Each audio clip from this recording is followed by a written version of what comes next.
Hello friends, कैसे हो आप सब। उम्मीद है अच्छे होंगे। ये हमारे चैनल अब पढ़ाई पे लाइव प्रोसेस का 9वां लेक्चर है। इससे पहले लेक्चर में मतलब इससे सातवें 8वें लेक्चर में हम दोनों जो इससे पीछे वाले लेक्चर थे उनमें हमने जो सर्कुलेटरी सिस्टम या ट्रांसपोर्टेशन की बात कर रहे थे। ट्रांसपोर्टेशन के जो पहला लेक्चर था, पहले लेक्चर के अंदर हमने इसके बारे में बेसिक पढ़ा था कि ट्रांसपोर्टेशन कैसे होता है और उसके open blood circulation, close blood circulation के बारे में पढ़ा था। और उसके बाद में हमने इससे पीछे वाले जस्ट पीछे वाले में मतलब 8वें लेक्चर के अंदर हमने किसकी बात की थी? ह्यूमन के अंदर जो ट्रांसपोर्ट सिस्टम होता है, जो सर्कुलेटरी सिस्टम होती है, उसके स्ट्रक्चर की बात की थी। तो अगर आपने 8वां लेक्चर नहीं देखा, 7वां नहीं देखा तो फिर भी कुछ थोड़ा बहुत चल सकता है, पर अगर 8वां नहीं देखा तो ये कंफर्म है कि ये 9वां लेक्चर आपको समझ में नहीं आएगा, क्योंकि हमने 8वें लेक्चर के अंदर स्ट्रक्चर्स की बात की थी। हमारे हार्ट के अंदर पड़ जाए, हृदय के अंदर पड़ जाए, स्ट्रक्चर की बात की थी। आज हमने पिछले लेक्चर में बताया था कि हम अगले लेक्चर में मैकेनिज्म की बात करेंगे, मतलब कार्य प्रणाली की, कार्य विधि की, मैकेनिज्म की बात करेंगे। हमने पिछले लेक्चर में बोले थे मतलब कार्य विधि कि कैसे कैसे हार्ट के अंदर ब्लड आता है, कैसे जाता है, इन सब चीजों की बात इस लेक्चर में करने वाले हैं। और इस बार हम स्ट्रक्चर्स का नाम बोलेंगे।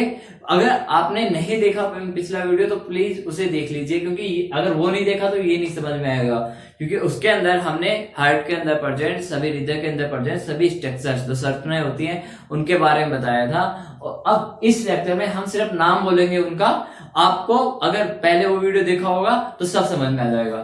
तो हमने पिछले डायग्राम जब हार्ट की स्ट्रक्चर समझाई थी तब भी आपको बोला था कि हम एक रफ डायग्राम बना के ही बात करेंगे, क्योंकि उससे आपको समझ में ज्यादा आएगा। आप डायग्राम तो आपकी बुक में भी है, उससे भी देख सकते हो। आप अपने बुक वाला डायग्राम सामने रखना और वीडियो देखना और फिर उससे मिलाना, आपको मतलब वो चीजें, वो डायग्राम पूरा समझ में आ जाएगा। ये जो रफ डायग्राम है ये वैसा ही है, उसके जैसा ही। तो अब पिछले में हमने बनाया था हार्ट में कितने चैम्बर होते हैं? 4। ये सब चीजें पिछले लेक्चर में हो चुकी थी। इन सब के बारे में मैं पिछले लेक्चर में आपको बता चुका हूं। अब इस लेक्चर में हम इसकी कार्य प्रणाली की बात करेंगे। तो देखो, इधर लंग्स हैं, मतलब फुफ्फुस। ये हमारा हार्ट मतलब हृदय। और इधर हम मान लेते हैं हमारे ऑर्गन या हमारी बॉडी मान लेते हैं, मतलब शरीर। अब ब्लड यहां पे क्या काम होता है? पहले वो छोड़ो, ब्लड यहां पे क्या काम होता है? लंग्स में क्या होता है कि जो डीऑक्सीजनेटेड ब्लड होता है, जो डीऑक्सीजनेटेड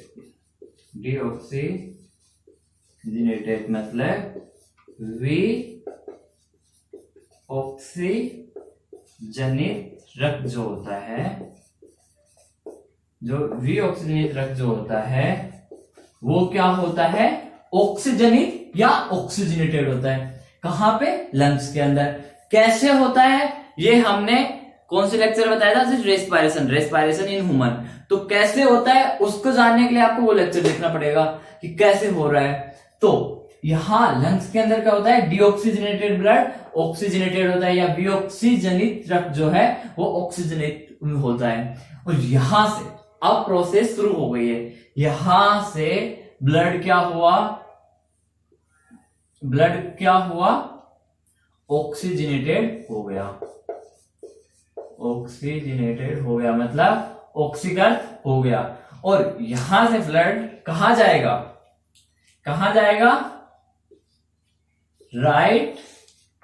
लेफ्ट एट्रियम के अंदर। किसके अंदर गया? लेफ्ट एट्रियम के अंदर। अब नाम में कंफ्यूज नहीं होना, पिछले लेक्चर में हमने नाम याद करना आपको सिखाया था। लेफ्ट एट्रियम में आएगा, किसके द्वारा आएगा? पल्मोनरी वेन के द्वारा। इसका नाम पल्मोनरी वेन कैसे पड़ा ये हमने पिछले लेक्चर में आपको बता दिया, या फुफ्फुस शिरा के द्वारा। अब यहां से लेफ्ट एट्रियम में जब कॉन्ट्रैक्शन होगा, मतलब संकुचन होगा, संकुचन की वजह से यहां जो ब्लड आया वो कहां आएगा? यहां से कहां आया? लेफ्ट एट्रियम से लेफ्ट वेंट्रिकल के अंदर। लेफ्ट वेंट्रिकल के अंदर।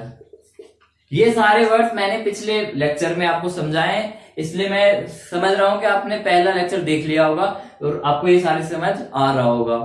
अब लेफ्ट वेंट्रिकल से यहाँ पे क्या होता है, क्या होता है बच्चों, क्या होता है यहाँ पे, एरोटा।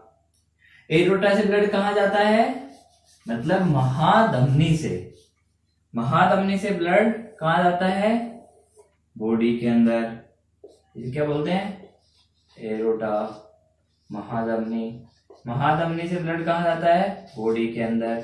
ये कौन सा ब्लड जा रहा है, अभी तक हमने यहां से बात शुरू की थी लंग से, जहां डीऑक्सीजनेटेड ब्लड ऑक्सीजनेटेड हुआ था, विऑक्सीजनित जो रक्त था वो ऑक्सीजनित हुआ था। अभी तक यहां तक हम कौन से ब्लड की बात कर रहे हैं, ये ऑक्सीजनेट ब्लड की, ऑक्सीजनेटेड ब्लड की, मतलब ऑक्सीजनित जो रक्त है उसकी बात कर रहे हैं। वो यहाँ ऑक्सीजनित हुआ, यहां से लेफ्ट एट्रियम में आया, लेफ्ट वेंट्रिकल में आया, उसके बाद में एरोटा से होते हुए कहां पहुंच गया, बॉडी के पास, बॉडी के अन्य पार्ट्स के अंदर, मतलब सेल्स के पास। सेल्स के अंदर क्या होता है, अब मैं बॉडी ना लिख के यहां एक सेल बना देता हूं। इस सेल के पास यहां ब्लड पहुंच गया, यहां ब्लड पहुंच गया, इसके अंदर क्या है, न्यूट्रिएंट्स है, ऑक्सीजन है नहीं, वो क्या ले लेगी, सेल ले लेगी, ले लेगी। और फिर ये यहां पे सेल के अंदर क्या होगा, ग्लूकोज का मेटाबॉलिज्म होगा, उससे क्या बनेगी, CO2, और इसके अलावा अन्य न्यूट्रिएंट्स का ऑक्सीडेशन होगा, उससे क्या बनेंगे, वेस्ट प्रोडक्ट्स। वो कहां आएंगे, वो कहां आएंगे इसके द्वारा, राइट एट्रियम के अंदर। कहां आएंगे, कहां गए, राइट एट्रियम के अंदर, राइट एट्रियम में। और जब यहां कॉन्ट्रैक्शन होगा तो ये कहां आएंगे, राइट वेंट्रिकल में। और राइट वेंट्रिकल में जब यहां कॉन्ट्रैक्शन होगा तो किसके द्वारा, इसे क्या बोलते हैं, पल्मोनरी आर्टरी। इसका नाम पल्मोनरी आर्टरी क्यों है, ये भी पिछले लेक्चर में बताया था। और यहां से कहां चला जाएगा, लंग के पास। अब देखो फिर से समझाता हूं, यहां पे लंग के अंदर डीऑक्सीजनेटेड ब्लड ऑक्सीजनेटेड हुआ और उसके बाद में वो आया लेफ्ट एट्रियम के अंदर, फिर एरोटा से होते हुए सेल के पास पहुंचा। वहां पे ग्लूकोज के ऑक्सीडेशन से जो CO2 बनी वो किस में गई, ब्लड में। जब CO2 चली गई तो ये जो ऑक्सीजन, यहां तक जो ऑक्सीजनेटेड जो ब्लड था, ऑक्सीजनेटेड जो ब्लड था मतलब ऑक्सीकृत, ऑक्सीजनित या ऑक्सीकृत एक ही बात है। ऑक्सीजनित जो रक्त था वो क्या हो गया, क्या हो गया, डीऑक्सीजनेटेड, डीऑक्सीजनेटेड या विऑक्सीजनित हो गया। ये विऑक्सीजनित रक्त यहां से कहां आया, राइट एट्रियम के अंदर। राइट एट्रियम से राइट वेंट्रिकल कॉन्ट्रैक्शन होने पे, संकुचन होने पे, और राइट वेंट्रिकल से लंग के अंदर।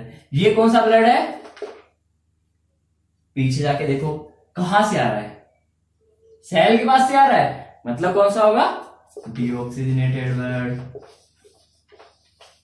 या विऑक्सीजनित।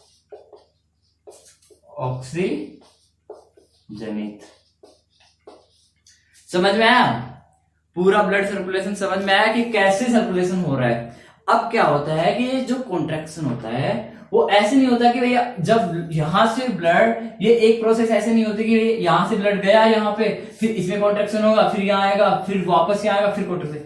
ये क्या है, ये प्रोसेस चलती रहती है, एक साथ चलती है। मतलब ऐसे समझिए कि जब एट्रियम के अंदर, दोनों एट्रियम के अंदर कॉन्ट्रैक्शन एक साथ होता है, ये प्रोसेस बॉडी के अंदर चल रही है और दोनों प्रोसेस एक साथ चलती हैं। और एट्रियम के अंदर कॉन्ट्रैक्शन होता है, वेंट्रिकल क्या होते हैं, फूल जाते हैं, मतलब शीतलन हो जाते हैं, उनमें रिलैक्सेशन होता है, शीतलन होता है, उसमें रिलैक्सेशन होता है। तो ये कॉन्ट्रैक्ट होंगे तो यहां जो ब्लड था वो यहां से लेफ्ट एट्रियम का जो ब्लड वो किस में आएगा, लेफ्ट वेंट्रिकल में, और राइट एट्रियम का जो ब्लड है वो किस में आएगा, राइट वेंट्रिकल में आ गया। और फिर इनमें कॉन्ट्रैक्शन होगा, इनमें कॉन्ट्रैक्शन होगा तो ब्लड कहां जाएगा, एरोटा और पल्मोनरी आर्टरी के अंदर।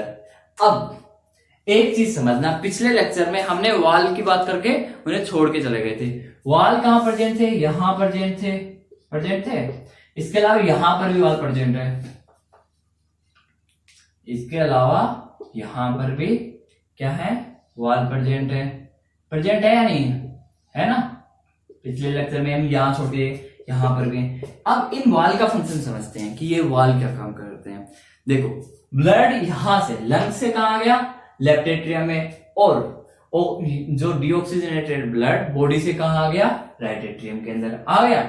अब जब इसके अंदर कॉन्ट्रैक्शन होगा, जब कॉन्ट्रैक्शन होगा तो ये ब्लड वापस भी जा सकता है ना भाई। इसके अंदर कॉन्ट्रैक्शन हो रहा है, यहां का वॉल्यूम कम हो रहा है और यहाँ पे प्रेशर बढ़ रहा है। यहाँ पे क्या हो रहा है कि प्रेशर बढ़ रहा है। प्रेशर बढ़ने की वजह से, प्रेशर बढ़ रहा है तो ये ब्लड पीछे भी जा सकता है, बैकफ्लो हो सकता है ना। तो इसके लिए ये वाल्व बंद हो जाते हैं। जब ये वाल्व यहां बंद हो गए, ये वाल्व बंद हो गए तो ब्लड के पास अब एक ही ऑप्शन है कि वो इधर आए। आ गया ब्लड वेंट्रिकल में। अब क्या है, वेंट्रिकल के अंदर कॉन्ट्रैक्शन होगा तो ये ब्लड भैया इधर जा सकता था ना, इधर जा सकता था। इसलिए यहां वाल लगा दिया हमने कि जब ये इधर जाएगा, इधर कॉन्ट्रैक्शन होगा, ये वाल बंद हो जाएंगे। ये वाल बंद हो गए तो ब्लड के पास सिर्फ एक ही ऑप्शन बचेगा कि इधर चले जाए। अब क्या है कि जब एरोटा के अंदर ब्लड ज्यादा हो जाएगा, यहाँ पे ब्लड भर गया, प्रेशर के साथ आया, तो ये भी बैकफ्लो कर सकता था भाई, पीछे की तरफ आ सकता था ना।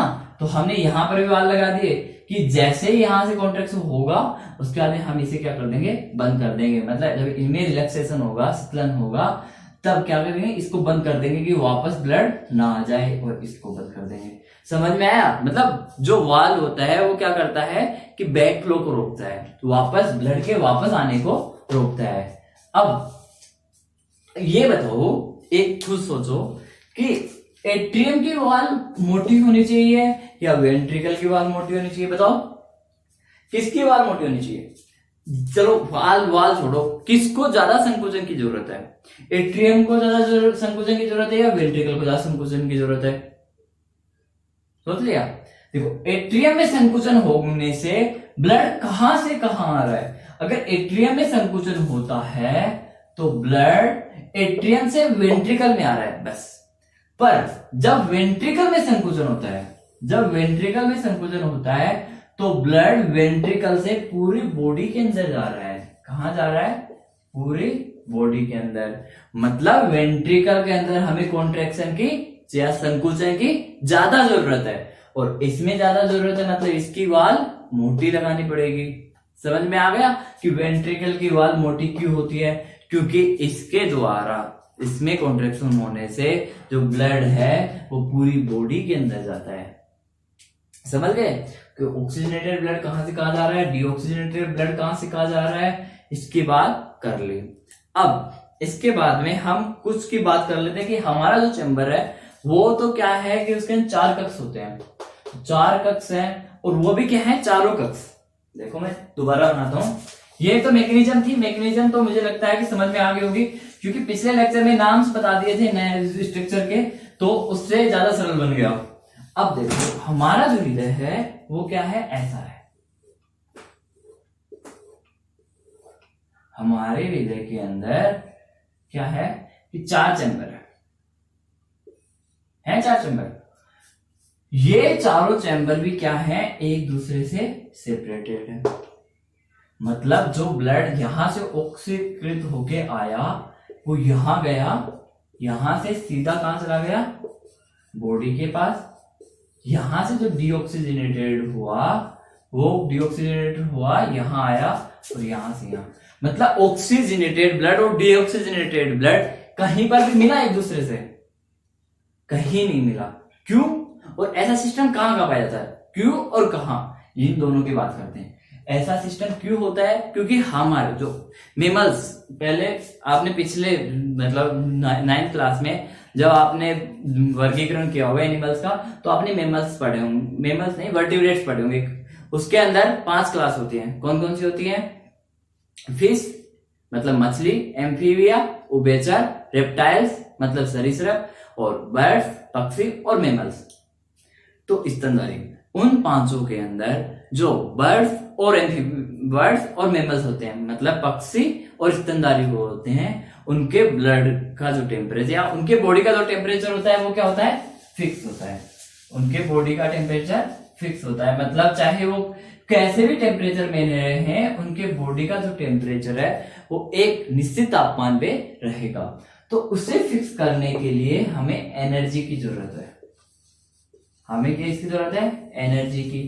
क्योंकि अगर हम जहां टेम्परेचर बहुत लो है वहां पे रह रहे हैं तो हम कप-कपी करते हैं, तो कप-कपी के दौरान भी एनर्जी लगती है, तो एनर्जी की जरूरत है। और अगर हमने ऑक्सीकरण तो डीऑक्सीजनेटेड ब्लड को मिला दिया तो उतनी एफिनिटी से, जितनी एफिनिटी से अब ऊर्जा बन रही है उतनी एफिनिटी से ऊर्जा नहीं बन पाएगी। मतलब जितनी ऊर्जा अब बन रही है उतनी ऊर्जा नहीं बन पाएगी। तो हम इसके लिए, इस प्रोसेस के लिए, मतलब टेम्परेचर को फिक्स करने के लिए हमें जो ऊर्जा चाहिए वो ऊर्जा ला ही नहीं पाएंगे, तो हम टेम्परेचर को फिक्स नहीं कर पाएंगे। इसलिए बर्ड्स और मैमल्स के अंदर, बर्ड्स और मैमल्स के अंदर क्या होता है? बर्ड्स एंड मैमल्स के अंदर, मतलब पक्षियों और स्तनधारियों के अंदर क्या पाए जाते हैं? कितने चैम्बर होते हैं? 4 चैम्बर होते हैं। और बचे हुए जो 3 क्लास बच गई हमारी, कौन कौन सी बच गई?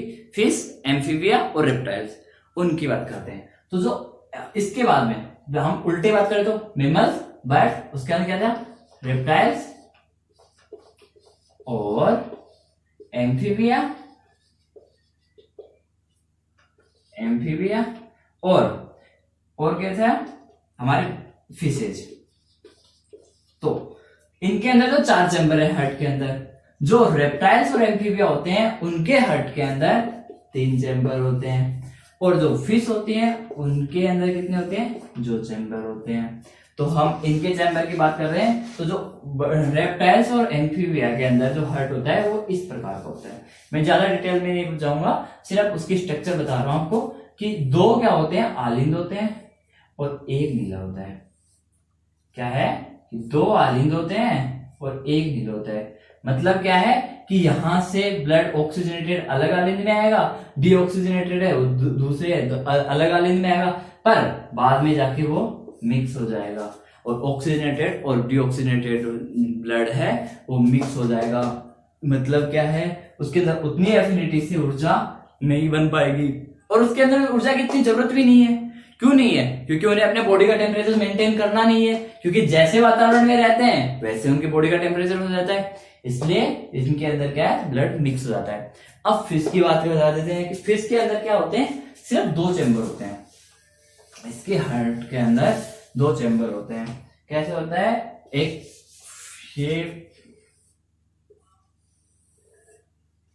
ये फिश है, मान लो फिश के अंदर ये हार्ट है, फिश का हार्ट हो गया। इसके अंदर ये बॉडी पार्ट हो गए, ये बॉडी की मान लो एक सेल है। इसके अंदर क्या होता है कि जो सेल से, कोशिका से ब्लड आया, कोशिका से जो ब्लड आया वो किसके अंदर आता है? हार्ट के अंदर। ये जो कोशिका से आ रहा है मतलब सेल से आ रहा है, तो ऑक्सीजनेटेड हो गया, डीऑक्सीजनेटेड? ऑब्वियसली बात है डीऑक्सीजनेटेड होगा। यहां से ये ब्लड यहां आया, यहां से ये क्या करता है कि इस ब्लड को क्लोम के अंदर, जो इसके गिल्स होते हैं वहां पे क्या कर देता है? गिल्स के अंदर, क्लोम के अंदर पंप कर देता है। और क्लोम के अंदर क्या होता है? ये हमने रेस्पिरेटरी वाले सिस्टम में पढ़ा था, और बताया थे कि वाटर लेते हैं, वाटर के अंदर गुलित जो ऑक्सीजन होती है वहां क्लोम्स के अंदर क्या होती है? एब्जॉर्ब होती है। तो यहां से क्या करेगा? ये वाटर के अंदर जो गुलित ऑक्सीजन है उसको ब्लड के अंदर ले जाएगा। मतलब जो डीऑक्सीजनेटेड ब्लड था वो यहां जाके क्या होता है? ऑक्सीजनेटेड होता है, और उसके बाद में ये कहां चला जाएगा? कहां चला जाएगा? सेल के पास चला गया। अब देखो एक कंसेप्ट हो रह गया, ये पूरी फिश की कहानी समझ में आ गई आपको? एक कंसेप्ट हो रह गया। पहले में फिश वाले दोबारा डायग्राम बनाना पड़ेगा, पहले बता दो। देखो, एक आप मान लो कि एक पार्टिकल दिया आपने, एक पार्टिकल से समझ लो। वैसे तो ब्लड से समझाए, पर आप एक पार्टिकल से समझोगे तो बहुत अच्छा समझ पाओगे। ये एक पार्टिकल है, इस पार्टिकल को, इसको ब्लड मान लो, मतलब मैं पार्टिकल से समझा रहा हूं, पहले बात ब्लड की है। ये एक पार्टिकल, ये कोई कण है, इस कण को एक पूरा चक्कर करने में हार्ट से कितनी बार गुजरना पड़ेगा? एक पूरा चक्कर मतलब यहां से जहां से स्टार्ट किया वहीं से खत्म करना है। हार्ट से कितनी बार गुजरना पड़ेगा इसे? देखो यहां से शुरू किया, यहां गया, यहां गया, यहां गया और यहां पहुंच गया। कितनी बार गुजरा हार्ट से? हार्ट से कितनी बार गुजरा हृदय से? ओनली वन टाइम, एक बार। मतलब ये परिसंचरण तंत्र जो ये सर्कुलेशन है वो कौन सा है? सिंगल। इसे क्या बोलते हैं? एक बार गुजरा, इसे क्या बोलते हैं? सिंगल ब्लड सर्कुलेशन, एकल परिसंचरण तंत्र। समझ में आया एकल परिसंचरण तंत्र क्यों बोला? ये ब्लड मान लो, या ब्लड से नहीं समझ में आ रहा तो पार्टिकल मान लो, एक कण मान लो, और ये सोचो कि ये पार्टिकल वापस यहां तक मतलब एक चक्कर करके आने का, तब तक हार्ट को कितनी बार गुजरेगा? हार्ट से कितनी बार गुजरेगा? एक बार ही गुजर रहा है। अब यही बात मैं आपको, चाहे वो 2 चैम्बर वाले चाहे 3 चैम्बर वाले हों जैसे एम्फीबिया और रेप्टाइल्स, या 4 चैम्बर वाले हों जैसे बर्ड्स और ह्यूमन, उनके अंदर समझना है यही बात। देखो वुमन का जो हार्ट होते हैं उसमें ये मैं 4 चैम्बर बता दो, 3 में भी वही सेम कहानी होगी। यहां ये लंग थे, ये बॉडी थी, 3 बार बना चुका हूं ये मैं। यहां से ब्लड यहां जाएगा, यहां से बॉडी में, बॉडी से कहा? राइट एट्रियम में, राइट एट्रियम, राइट वेंट्रिकल, और यहां मान लो कोई पार्टिकल था या ब्लड मान लो, कोई कण मान लो या ब्लड मान लो, यानी कि ब्लड का एक भाग ले लो कि इस भाग को मैं ट्रैक करूंगा, इस भाग के साथ साथ चलूंगा। इसको यहां वापस आने में, यहां से स्टार्ट किया, यहां वापस आने में हृदय से कितनी बार गुजरना पड़ा? ये देखो, ये यहां से स्टार्ट हुआ, कहां आया? लेफ्ट एट्रियम में, फिर लेफ्ट वेंट्रिकल है, एक बार आ गया। हार्ट से गुजरा या नहीं गुजरा ना? इसके बाद में क्या हुआ? बॉडी में गया, डिऑक्सीनेटेड हुआ, फिर वापस हृदय के अंदर आया, मतलब दूसरे टाइम गुजरा। तो एक चक्कर, और फिर कहां जाएगा? यहां पे। ये पार्टिकल जहां से शुरू हुआ वहां पहुंचने में हार्ट से कितनी बार, हृदय से कितनी बार गुजरा? 2 बार। तो इसलिए इसे क्या बोलते हैं? इस ब्लड सर्कुलेशन सिस्टम को क्या बोलते हैं? डबल ब्लड सर्कुलेशन, मतलब दोहरा रक्त परिसंचरण तंत्र। तो अगर आपको क्वेश्चन में पूछा जाता है कि मानव के अंदर, ह्यूमन के अंदर कैसा ब्लड सर्कुलेशन पाया जाता है, तो क्या जवाब आएगा? डबल ब्लड सर्कुलेशन, दोहरा परिसंचरण तंत्र। और फिश की तो बात हो गई थी, उसमें सिंगल था। फिर रेप्टाइल्स और एम्फीबिया, एम्फीबिया के अंदर सिर्फ यही तो एक होता है। तो ब्लड आएगा यहां से, यहां की तरफ मिक्स हो गया, पर यहां बॉडी में जाएगा, फिर वापस आएगा। तो हार्ट से तो वहां पर भी 2 बार गुजर रहा है। तो चाहे 3 चैम्बर वाले हो या 4 चैम्बर वाले हो, ब्लड 2 ही बार गुजर रहा है। तो उनमें एम्फीबिया, रेप्टाइल्स, बर्ड्स और मैमल्स के अंदर डबल ब्लड सर्कुलेशन प्रेजेंट होता है। ये बात हमारे mechanism single blood circulation, double blood circulation की खत्म हुई। इसके साथ ही हमने जो आपका पिछले 9th में दिया हुआ था और 10th में भी उसका कुछ भाग दिया हुआ था उसको बता दिया। और क्यों हमारे अंदर मतलब ह्यूमन के अंदर चैम्बर जो होते हैं वो सेपरेटेड होते हैं, अलग अलग होते हैं, मतलब जहां ऑक्सीजनेटेड और डीऑक्सीजनेटेड ब्लड क्यों नहीं मिल पाता, इसकी बात भी हो गई है। अब हमने कौन कौन से किस चीज की बात कर रही? सबसे पहले हमने ब्लड की बात की थी। ब्लड को हमने जब ह्यूमन सर्कुलेटरी सिस्टम की बात की थी तो हमने बोला था इसके अंदर 3 चीज होती हैं, एक ब्लड होता है, एक वेसल्स होती हैं, इसके अलावा क्या होता है? हार्ट होता है। हमने जो लेक्चर नंबर 7 था उसमें ब्लड की बात कर ली थी। लेक्चर नंबर 8 था उसके अंदर हमने किसकी बात की थी बताओ? हार्ट की स्ट्रक्चर की। और इसके अंदर हमने किसकी बात की? मैकेनिज्म ऑफ हार्ट की। अब हमारे पास अभी क्या बच रहे हैं? वेसल्स और बच रहे हैं। तो हम अगले चैप्टर में वेसल्स की बात करेंगे क्योंकि वो भी हमारे ह्यूमन सर्कुलेटरी सिस्टम का ही भाग था। इसके अलावा हमारे पास जब सर्कुलेटरी सिस्टम की बात की थी तो हमने 2 सर्कुलेटरी सिस्टम बताए थे, एक ब्लड सर्कुलेटरी सिस्टम, एक लिम्फ सर्कुलेटरी सिस्टम। तो अगले चैप्टर में हम लिम्फ सर्कुलेटरी सिस्टम की भी बात करेंगे। Thank you. जय हिंद, जय भारत।